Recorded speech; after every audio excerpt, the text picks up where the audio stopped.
అనగనగా ఒక రాజు ఉండేవారంట.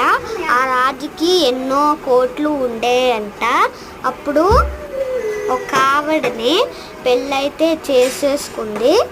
అయితే ఆమెకు కూడా కోట్లు ఉన్నాయన్నమాట. ఇంకా వాళ్ళకి 2 కొడుకులు 2 ఆడపిల్లలు పుట్టారు. ఇంకా సరే అని వాళ్ళని పెంచి ఒక కొడుకేమో డాక్టర్ అయ్యాడంట, ఇంకో కొడుకేమో లాయర్ అయ్యాడంట.